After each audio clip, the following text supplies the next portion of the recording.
Inkanenezo ke mbukeli uyibika lokuqala kwenqayizivele ekhaya Jikelele okuwuhlelo lwakho luthanda ukubhubha uhlelo lwesidlo sasekuseni siyabingelela ke mbukeli mina igama lami nguNonxolo wakomwala intombi yasematshalini umantshinga ongacoshi asakwazi ke kulinda mbukeli umgodla wethu ugcwele uyanyinyitheka sikuphathele nje konke ongakudinga indaba umhlahlo wesimo sezulu kanye nokunye okuningi angihambi ngedwa ngihamba nentokazi yaphaya kwaXhosa ukholosa kwaLubisi ewe ndimlo ukholosa kwaLubisi umadlogothi mazipho mamshukuma umazondwa ngezinto zakhe masibotise ke mbukeli apho ukhoyo mhlawumbe ke usekhaya usemsebenzini usendleleni kodwa akunani ngoba sikuzela ngqo kulo ndawo ukuyo namhlanje ke ngolwesibini umhla wama-21 sivuke ke limathumba ntaka kwaye ke lingathembisi ukuba liza kuchila ngoko ke wena uza kuphuma silungiselele ngoba eneneni isimo sezulu asisathembeki wena mamtshali kwezi ntsuku uthi uvuka lingathi lichilile ngokuhlwa imvula nanso isina kodwa ke mbukeli ungaxhalabi kangako ngoko ke uvimba wethu sinaso isimo sezulu nokunye ke ongathi ukulindele kuquka ubhaliso lonyulo uma we-pop crew kuninzi nje mbukela wena hlala nathi uthi zava sikhahlele kaloku napha kubabukeli bethu ke SABC Plus amadenga wetyala masijonge eziphala phambili.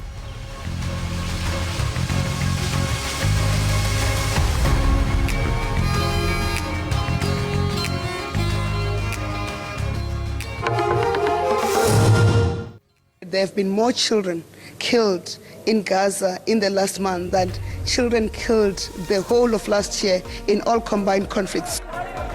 Uhulumeni wakulelizwe uthi usulinde inkantolo ethetha amacala amazwe omhlaba ukuthi ikhiphe incwadi egunyaza ukuboshwa kandunankulu wakwa-Israel njengoba ziqhubeka nje ingqushunqushu.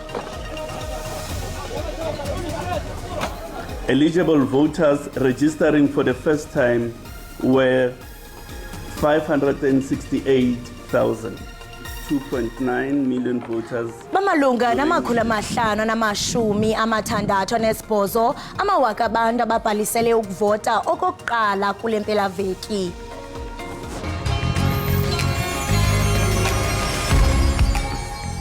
Themba kamazizi nonzotho lona nguNosifikani uManzotho ubukele iEkhaya Jikelele apho ufumana indaba ezemidlalo nezenkcubeko kanye nezamaciko afana nami hlala ubukele ngolomvulo uyotsho ngolwesihlanu.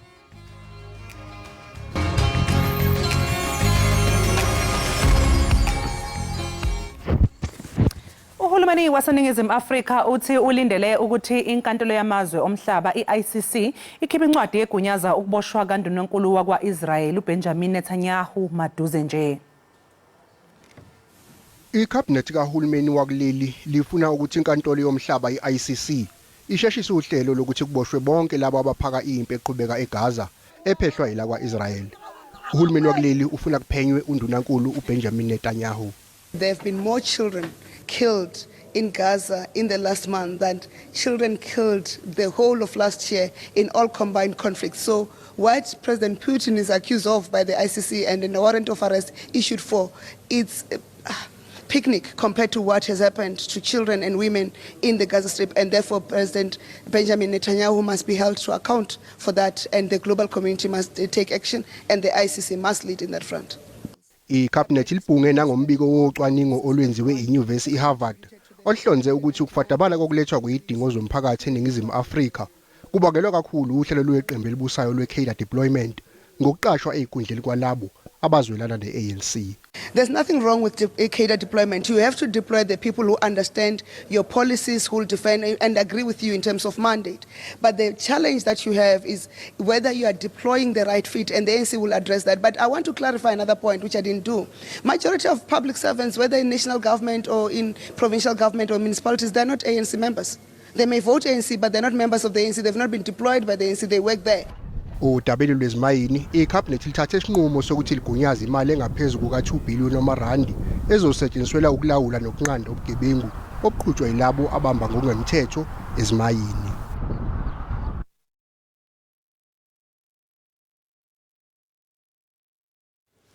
Uceba uMargaret Arnold we-African Independent Congress uchongwe njengosomlomo omtsha webhunga lesixeko saseRhawutini emva kokugxotha kwaColleen Makhubele.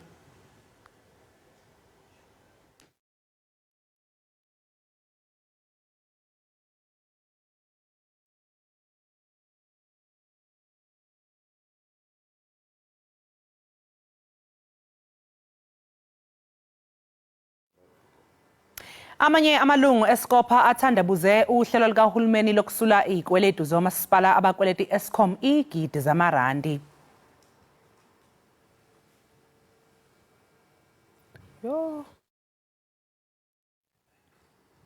Mbukeli okwamanje ke sithi ke qhu ngapha ngaseyitolo sizobuya emva komzuzwana.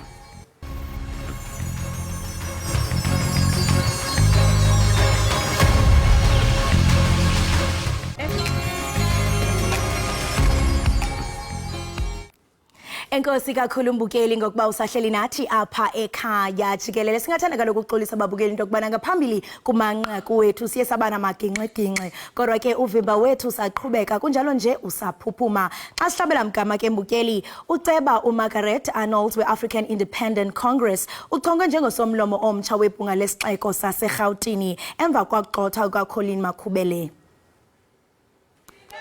I-Democratic Alliance ayizange ibe ingxenye yomhlangano okhethekile wokuqoka usomlomo omusha womkhandlu waseGoli. Umholi waleli qembu kulomkhandlu uchazela umhlangano njengokusashazwa kwemali yabakhokhintela njengoba kusalindwe ukuthi umphathi walomasipala udlulise isinqumo senkantolo esithole ukuthi ukuqoka kwakhe kwakungekho emthethweni. The Johannesburg Council must be dissolved, and we will not give legitimacy to the Doomsday Coalition while they are being frivolous with the taxpayers' money. This, whilst we are waiting for the city manager's appeal to be heard on the 22nd of November 2023. Ukuqoka kukasomlomo oqhubeke ngaphandle kwe-DA, i-AIC yaphakamisa igama lika-Arnold ngokuqokwa ngaphandle kokuphikiswa. U-Arnold ubesefungiswa enkantolo yesifunda eGoli. I am Margaret Sharon Arnold. Swear that I will be faithful to the Republic of South Africa. Swear that I will be faithful to the Republic of South Africa. And will obey. And will obey. Respect and uphold the Constitution. And will obey, respect and uphold the Constitution. Amanye amalungu eSkopa athandabuze ngohlelo lukahulumeni lokusula izikweletu zomasipala abakweleti Eskom igidi zamarandi. Umphathiswa wezimali uEnoch Godongwana kutshanje udize ukuba komasipala abangama-67 abafake izicelo zingama-28 eziphunyeziweyo, ezishiyekileyo zisahlolwa ziqinisekiswa. Municipalities who've religiously paid their electricity are told, well, tough, you've paid, there's no incentive for you. And we give an incentive to those who are delinquent. Kukho imiqathango ehamba nesisibonelelo equka ukuqokelelwa kwengeniso ethe xhaxhe kunye nokuhlawulwa kwetyala lika Eskom rhoqo. What are the systems in place and what is it that we are going to do differently so that the citizens do not accumulate debt? Amanye avakalise ukuxhalaba ngelithi iza kuthi gqolo isenzeka nalento esithi ingabangela abanye omasipala bangahlawuli kuba benethemba lokubonelelwa. Debt relief in the absence of consequence management reforms, restructuring in the spaces where this challenge is taking place may solve Eskom's problems, but it does not solve the municipal problem, nor does it ensure that this will not recur. Nakuba kunjalo urhulumente ukholelwa ukuba ukulungiswa kweengxaki zika Eskom kungajongwa ukungahlawulwa kwakhe ngomasipala akuzukunceda nto. Ndingululama Amatya weendaba ze-SABC eParlamente eKapa. Bamalunga nama-568 amawaka abantu ababhalise ukuvota okokuqala kule mpelaveki. Oku ke kudizwe ligosa eliphezulu lekomishoni yonyulo uSimon Bubulo ngethuba benikeza ingxelo emva kobhaliso lokuvota xebe. Njengoba nje ikhomishana ezokhethe imeli IEC bethula umbiko namhlanje kulandela impelasonto yokubhalisela ukuvota, izikhulu eziphezulu sale khomishana uSimon Bubulo uveze ukuthi babalelwa ku-2.9 million ababhalisele ukuvota kule mpelasonto esiphuma kuyo, abangu 2.7 million bayifikele emathuphe ezikungweni zokubhalisela ukuvota kanti abanye babhalise ku-internet. The majority of the voters, that being 2.7 million, visited voting stations to register as well as update their personal details. A total of 196,000 used the online portal to do the same. Ngokusho kwesikhulu esiphezulu sale komishana babalelwe inkulungwane engama568 ababhalisele ukuvota okokuqala nqa. Eligible voters registering for the first time were 568,000. Ifundazwe iGauteng, KwaZulu-Natal kanye ne-Eastern Cape izona ifundazwe ezintathu ezibe nabantu abaningi ababhalisela ukuvota kule mpelasonto esiphuma kuyo. Isibalo sabantu abasohlwini labazovota sesikhuphuke safinyelela egidini engu-26.8. Kusenjalo, le komishana yezokhetho ibonge bonke abantu ababhalisele ukuvota. Silindo kuhle ngidi, indaba ze-SABC. I-National Freedom Party ithi nethemba lokuthi izokwazi ukuxazulula inkinga zawo zangaphakathi ngaphambi kokuqala komkhankaso wokhetho likazwelonke longonyaka ozayo. Abantu bahandisela ukudla noma kuncane. Iqembu iNational Freedom Party liyaqhubeka nokuba noqhekeko ngaphakathi. Ngo-2016 leli qembu alizange lokubhalisele ukungenela ukhetho lohulumeni bezindawo. Leli qembu linamakhansela alinganiselwa kwangama-56 komasipala bakuleli. Ngonyaka odlule, inhlangano yengamela ukhetho kuleli IEC yamisa ukusebenzisana naleli qembu ngenxa yoqhekeko ngodaba lobuholi. Ubuholi beqembu ke manje buthi makube nobumbano eqenjini. Simema wonke umuntu oyilunga nomthandi we-NFP ukuthi asihlale phansi uma kukhona lapho singaboni khona ngasolunye asikhulume kunokuthi sijahe ukuthi sihambisane ezinkantolo. NFP sibe sezinkantolo isikhathi eside kakhulu, sicabanga ukuthi sekuyisikhathi sokuthi ke sime ngezinkantolo sikwazi ukuxoxa izinto ezithinta iqembu lethu. Kusenjalo, NFP ithi kumele kusungulwe uphenyo ngokuziphatha kwenhloko yamajaji kuleli umehluleli uRaymond Zondo. Leli qembu lithi ukuphawulwa kukaZondo mayelana nolowa ngumengameli wakuleli uJacob Zuma kubeka engcupheni ukuzimela kwezinkantolo kuleli. Sinethemba lokuthi uhulumeni wakuleli uzosungula ikomishana ezophenya ngokuyiphatha kwa-Chief Justice ukuze sikwazi ukukhuleka ngoba njengamanje impression esikhona kubantu ukuthi kushuthi amajaji aseNingizimu Afrika abuye afuna ukuyibona ngosopolitiki. Ubuholi beqembu buthi buzohlangana ne-IEC maduze ukuzama ukuxazulula udaba lobuholi beqembu. NginguSimphiwe Makhanya wezindaba ze-SABC ngiseThekwini. Abakwa-Transnet babhengeze ukuba bazakuqala inkqubo engxamisekileyo yokuthengwa kwezixhobo ezakuncedisa ukothula impahla kumazibuko elizwe. Tholakala kwenqalazinda yemshini ezolekelela amachweba aseNingizimu Afrika kubonakala sengathi kuzokwenza ngcono isimo sawo. Kodwa inselelo enkulu ebhekene neTransnet ukutholakala kwemali okuyiyona okufanele ithenge imshini efunekayo. We need to caution that this is going to take time. And nothing is going to happen overnight. We have indicated that many a times that we would need to invest in the following.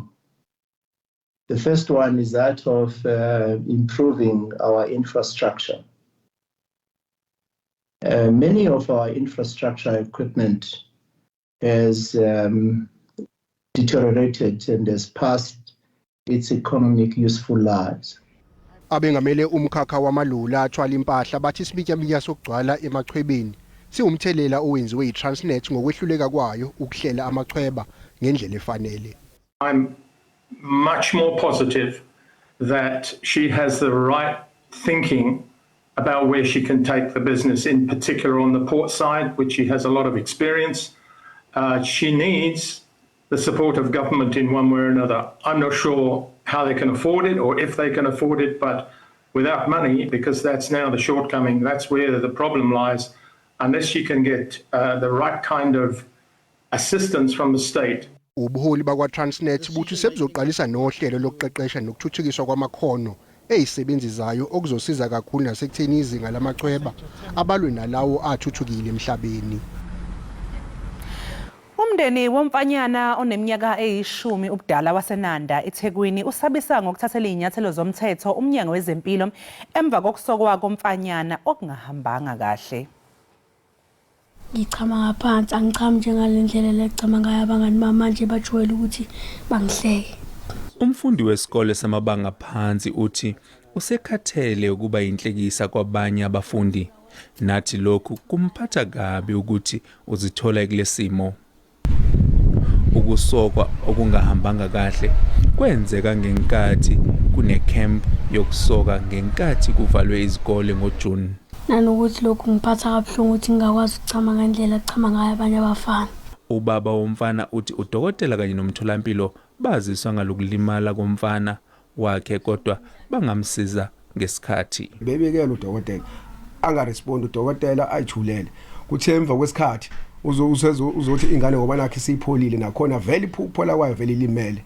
Udokotela ozama ukubasiza bathi ubatshele ukuthi kuzodinga ukuthi umfana ahlinzwe okunamathuba ukuthi kulunge noma kungalungi. Izinhlangano ezisebenzisana nomphakathi zithi lesigameko singenza abantu bangavumi izingane zabo ukuthi zibe yingxenye yohlelo lukahulumeni lokusoka. If sekunenkinga ezifana nalezi kuzokwenza ukuthi abanye abantu bangabesafuna ukuthi izingane zabo nazo zihambe ziyosoka.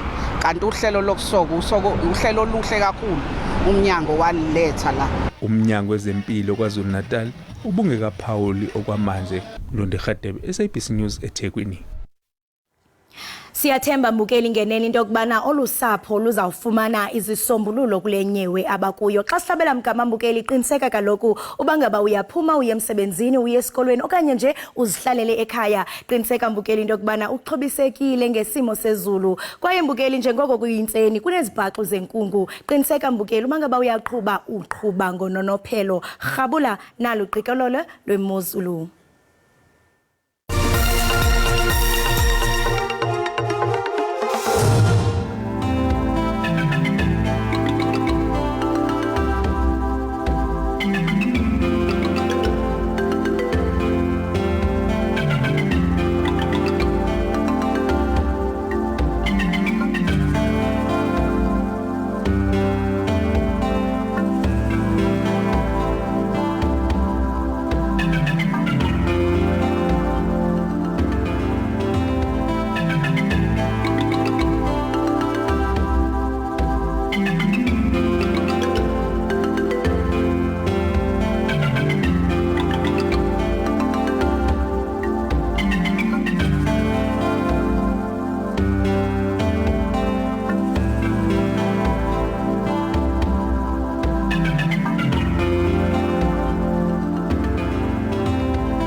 Itumente yebhola ekhatywayo ebanjwa minyaka le esinekeneke eSnake Park eSoweto isoloko ke itsala intaphane yabalandeli. Kulona ke unyaka bengahlukanga nanjengoko abathandi bebhola ekhatywayo bebephume ngobuninzi babe ke kwezi veki zinezidlulileyo beyokuzimasa lo mdlalo.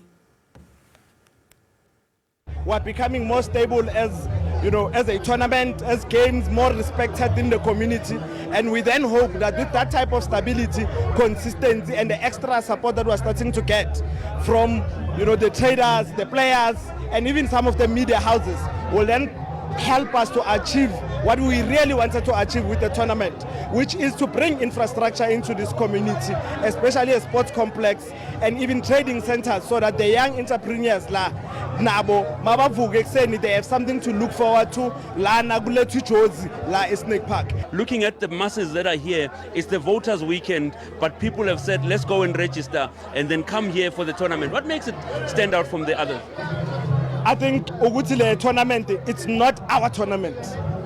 It is not the team's tournament or any other person. When we started the tournament, the community said, Lentolena, Akseyabo, And it's because we've allowed it to take that life. Where as organizers and even as the other supporting structures, we do this community firstly to give back into the community and empower people. I don't know what the other tournaments are doing their tournaments for, but this one, the difference with it is a tournament that gives back to the community and wants to promote a snake park so that it brings the right investment and infrastructure into snake park. On the set side, we've lost 4 members of the tournament, of the LOC, from the big brother, Soweto Young Men United, within the whole structures of the tournament. We were struggling and wondering who's going to fill the gap of the 4 people who have lost their lives, because they played a fundamental role here. There's been peace because it represents what our fallen heroes, Untlantla, Bambas Manga, Uvusmuzi Sengwayo, no Marcus Mahlangu, and even the young Winnie Mandela Tembeni Manana. She was one of the females who were contributing a lot into this tournament and its growth. All those people today, wherever they are resting in heaven, we hope they look down and they are proud, and we thank them for the protection that they've given us to even sigcine sesilana ibe successful ize iphele namhlanje.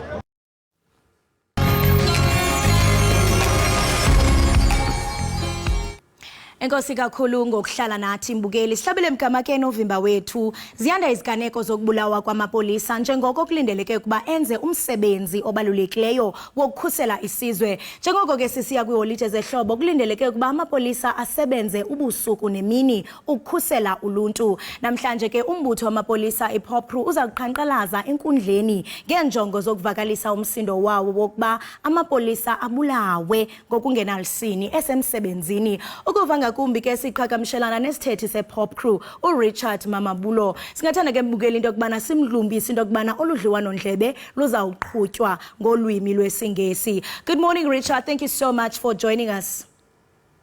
Morning to you and the viewers. Thank you so much for joining us. We understand that today you are picketing outside the Magistrates Court in Pietermaritzburg to highlight the rising number of police officers being killed. Have you spoken to relevant stakeholders to voice out your concerns as Popru? And what is it that you'd like to achieve from this picket? Yes, indeed, we have obviously raised the matter around the police killings for quite some time now. It's not a new topic. We have engaged with all stakeholders. And just recently, when we held our policing Iindaba in August in Gauteng, we had extensively discussed around the causal factors and, of course, what we think we should all do as stakeholders to ensure that we end police killings. One of the outcomes from that very same Lekgotla and recently from our National Congress, which was held in Durban, was that there should be legislative changes in ensuring that police killings is considered to be treasonous, but as well as looking into Section 205 of the Criminal Procedure Act, which was basically enacted in the early 1970s, which speaks mainly about the kind of reaction that police should obviously implement whenever their lives are faced with danger. So we believe that some of these legislations should be updated when looking into the recent crime trends and, of course, the fact that we're in a democratic dispensation. Now, there have been over 70 police officers killed since the beginning of this year, and there are many others who have wounded, who've got career-threatening injuries, who can no longer go back to work. But in KZN recently, there have been, just within the past 7 days, there have been 3 police officers killed. And one of the issues that prompted the provincial structure to actually go on picket is because there's a suspect which is appearing today at the Pietermaritzburg Magistrates Court. We thought that as much as we've got long-term plans around dealing with this challenge, of course, in the long term, there should be some form of awareness. And of course, this is not only a Popru matter. We believe that communities should definitely get involved because the loss of police officers, it means that the security of our communities is lesser guaranteed. So it's something that prompted our provincial structure to decide that they will be going on a picket, mainly to oppose any form of bail, but as well as to raise the plight of our many men and women who continue to be killed on a regular basis. You just mentioned that, I mean, in some of the things that you'll do, you'll be opposing the bail application. And I know that, I mean, as a pop crew, you feel that, I mean, the IPID is utterly flailing in protecting you. Would you say that the government is doing enough to support and protect your members? If not, where and how is the government lacking? Because, I mean, recently we saw that, I mean, the IPID will be issuing a bail application on the suspect. Do you feel that the government is doing enough? Look, we've got government is one of our key stakeholders since they are the ones governing anyway. So we do have regular engagements with them. The problem we've always had has been the fact that there has not been a clear plan from the SAPS management around how to deal with police killings and many other challenges, of course, which we continue to engage with them through bargaining councils. So I think what is common about us and government, rather the SAPS management, is that we are quite worried about what is happening. And therefore, that is why we held our the policing Iindaba to look into ways in which we can work together, including other stakeholders as well. So we can definitely say there is something done about it. But of course, it would need a multifaceted approach because dealing with police killings means that you need to have more police officers on the ground. You need to resource them. You need to ensure that there are budgets to ensure that they've got sufficient facilities. You need to look into training as well. So there are numerous other angles that need to be addressed in addressing this matter, and that is where we are at the moment. So we're hopeful that something will come out of it. But either way, this for us is something which is quite important. And of course, as much as we've got long-term programs around dealing with this matter, we believe that even these short-term programs are quite important. At the end of the day, crime is not a police matter alone. If communities are not going to get involved in the fight against crime, we are not going to win any battle. We can recruit as many police officers as possible. We can channel in whatever resources, but community participation is very important, and we think that it would be important that we urge communities to also play a role in fighting crime. And speaking of crime, we understand that there are cases where one finds that police officers are involved in criminal activities. How then do you ensure that your members are not part of criminal activities? Yeah, look, we always discourage any form of criminality, and I think part of what has been happening is that in the past there have been investigations on police officers themselves who have been found guilty of being in the wrong. And of course, when such cases are actually put forth, it would then be other police officers who would have investigated. So the perception that police officers are generally corrupt is actually misleading, because there are many men and women in blue who are committed to serving the people of South Africa, and there are still those who continue to expose those who do wrong in their name. So we're quite confident that as much as there might be rotten elements within the SAPS, a majority, an overwhelming majority of our members are committed to saving the people of South Africa. System in the country, it's not doing good services to the citizens. According to Pop Crew, who is to blame and why? Sorry, I couldn't get that. I mean, we see that the high number of police killing is really rising. And it seems like, I mean, the policing system in the country is not so doing well, and it's not doing a good services to the citizens. According to you as Pop Crew, who is to blame and why should we blame that person? Who do we hold accountable? Yeah, look, we don't want to play a blame game. We want to bring solutions. And I think one of the issues that I highlighted are issues that we've put on the table with the department, with the SAPS management, rather. Issues around the declining staff complement of the SAPS. You've got just around 178,000 officers in the country, and about 30% of those are based at offices, at provincial and national offices. Yet at the same time, SAPS just released the population statistics just earlier, which demonstrates that our population is currently sitting at 62 million people. So you've got a rising population while you've got a declining staff complement. And that, of course, is one of the factors which had led to the situation we find ourselves in. Government policy, for example, should be one of the things that we need to look into, because since COVID-19, there are austerity measures that are being put in place. And part of those, prerequisites of these austerity measures are such that the government has decided to put cost-cutting measures within the public service. That then affects the level of recruitment. It affects the level of whatever facilities and resources that need to be channeled towards improving the situation of our men and women in blue. Not only police, by the way, you speak about increasing the number of hospitals, ensuring that we improve on the infrastructure of our hospitals and many other sectors, of course, within the public service. So that is a common challenge, and it's something that we definitely would like to be seeing reversed.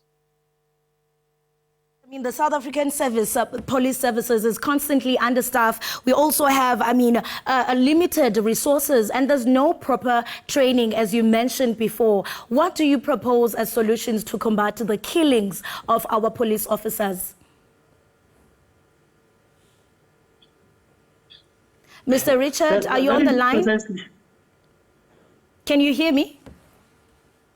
I can hear you, yes. I think I've already answered that, because I'm saying that we're working on ensuring that there are legislative changes in the long term, and we believe that it will obviously assist in reducing the levels of killings. But of course, one of the other things that we encourage our members to do in the short term is that they need to act decisively. They need to try as much as possible to work in larger groups so that they are safer together. And of course, whenever their lives are faced with danger, they need to act decisively. With what you said, with police being short-staffed, would you say that maybe the number of police is outnumbered by the number of criminals that we have in the country? Well, that's a reality.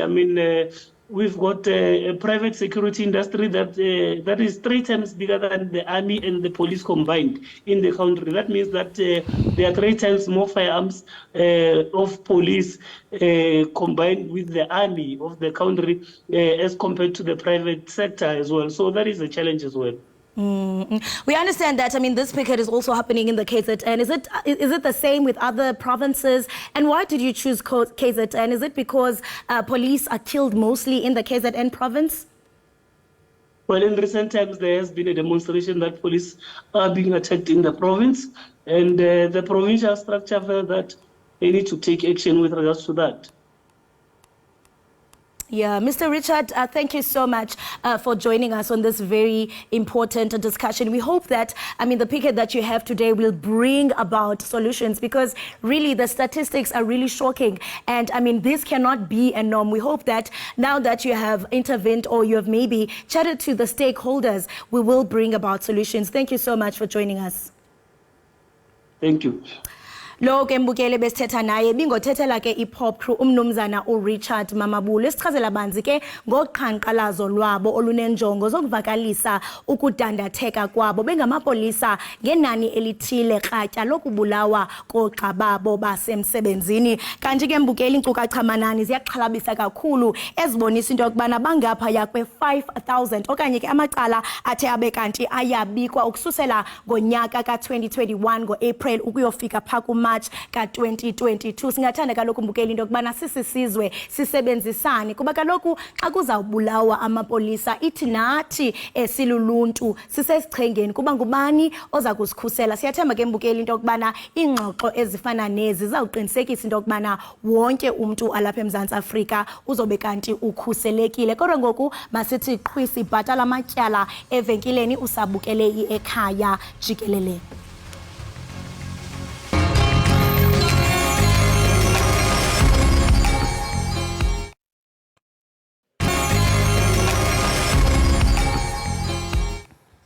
Siphinde sikwamkeleke mbukeli lapha Ekhaya Jikelele. Kanti mangabe siqhubekela phambili ngeindaba esikuphathele zona, ababheke izimo eziphuthumayo emkhandlwini iGoli basebenzisana nabatshuzi bamaphoyisa bazoqhubeka ke nokuthungatha izidumbu ezimbili ezimuke nomfula ngesikhathi kwenziwa umsebenzi wokugeza emfuleni iClip Refer eGoli.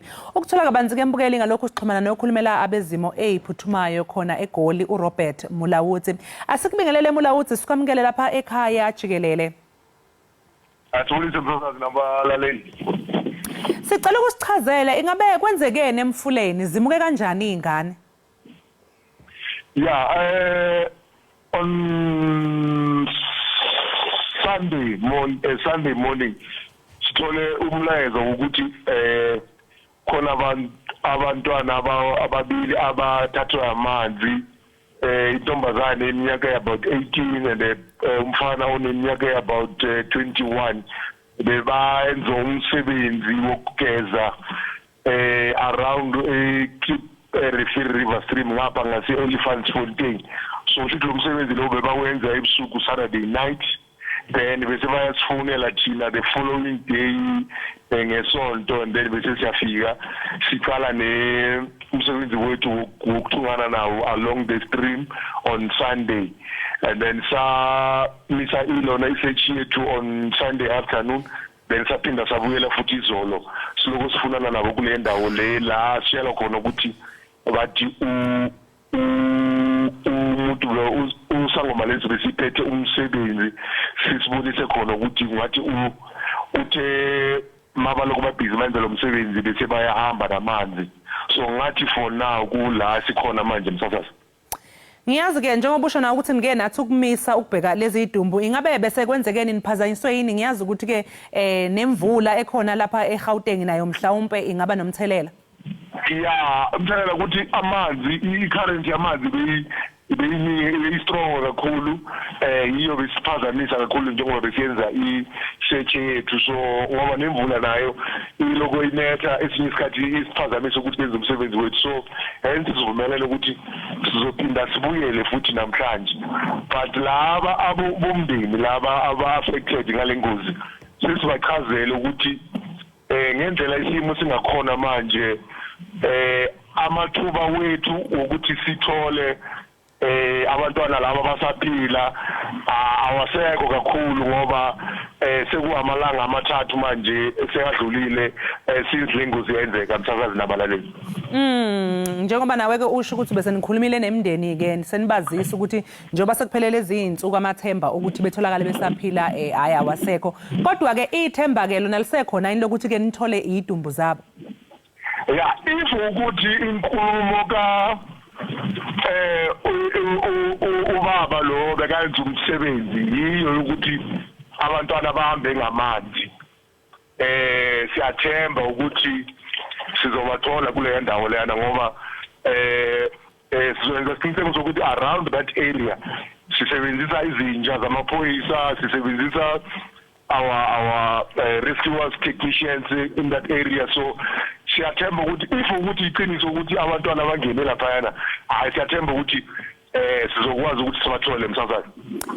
Yini mulawuthi mhlawumbe engenziwa ukuze kugwemeke izimo ezifana nalezi, ngoba ngiyabona ukuthi ngathi seyithanda ukuthi zijwayeleke, ingabe khona yini imfundiso okumele ukuthi yenziwe nje ebantwini, i-education with regards to izinto enjengalezi?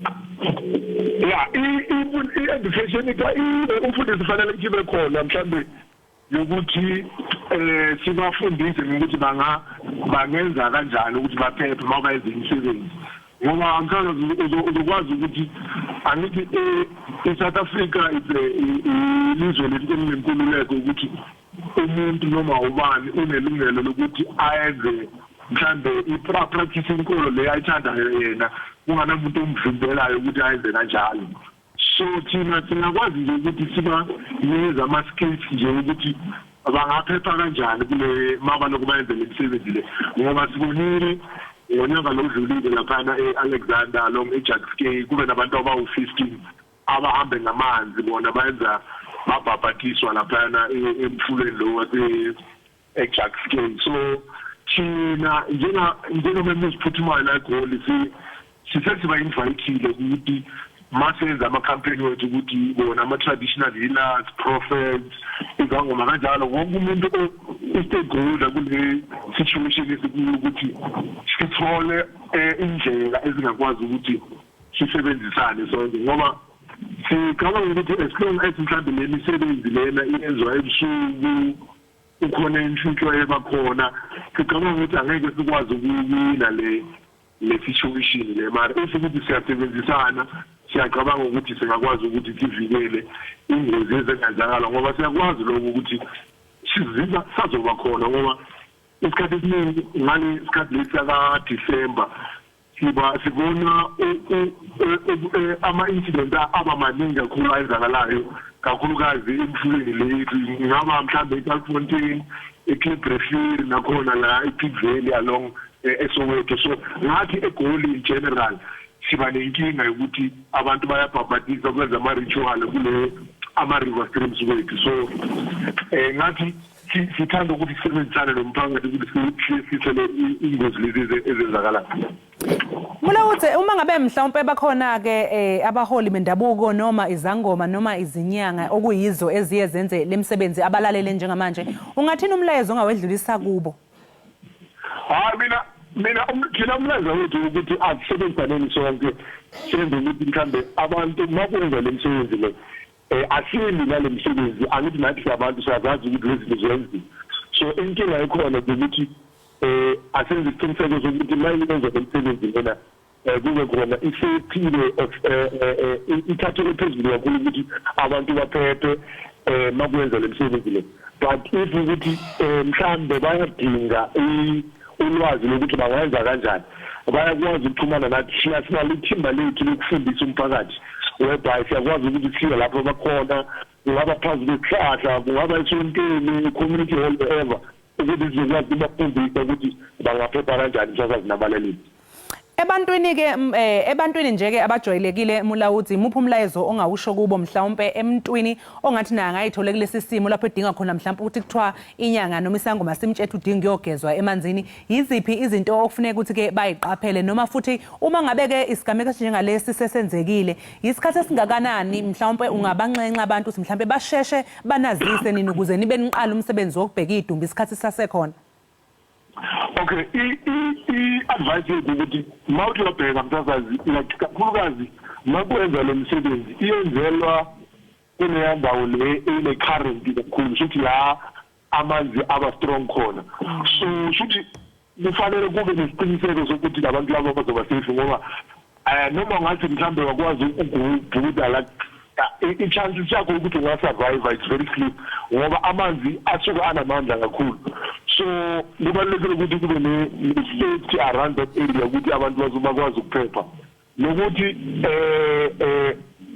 if ukuthi khona ingozi eyenzakalayo kubalulekile ukuthi abantu bangafihli, bayenze sure ukuthi ngaleso sikhathi lesi ingozi yenzakala baxhumane nathi kule-emergency services call center yethu ukuthi sikwazi ukuhamba sifike lapho ingozi isasanda ukuthi yenzakale, ngoba manje mawuthi uyabheka kule ngozi le basithinte sekudlule about 24 hours or so ingozi yenzakele. So kuyenza ukuthi umsebenzi wethu ube nzima kakhulu ngoba manje sekudlule amahora amaningi ingozi yenzakele emsakazi nabalaleli.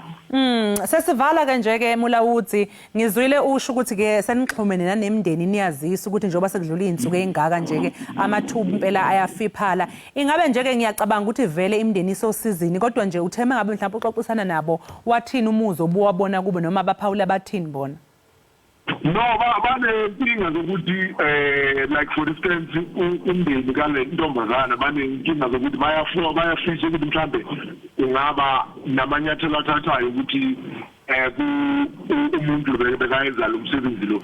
Bathi thina leyo ndaba leyo sizoyekela emaphoyiseni ukuthi emaphoyiseni bayenze uphenyo lwabo, bayenze isiqiniseko sokuthi mhlambe bangayiphenya kanjani le ndaba. So thina njengomasipala mhlambe into ekufanele siyenze ukupreventa mhlambe ama-bylaws ukuthi sibe nemithetho la kamasipala ezoba vikela mhlambe abaprofita izangoma kanjalo ukuthi mazizoyenza le misebenzi efana nale kube nezinto ezilemgomo elandelwayo ukuthi sikwazi ukuthi sivikele ingozi ezifana lezi, ngoba ngicabanga ukuthi indaba yokukhuluma izoba khona ifike sokusiqhubeka isikhathaze, noma manje angeke sikwazi ukukhuluma nje njalo sokukhuluma ungabi noshino nomehluko. So kufanele kube khona umehluko uma sekuzoba khona kanjani kufanele kube khona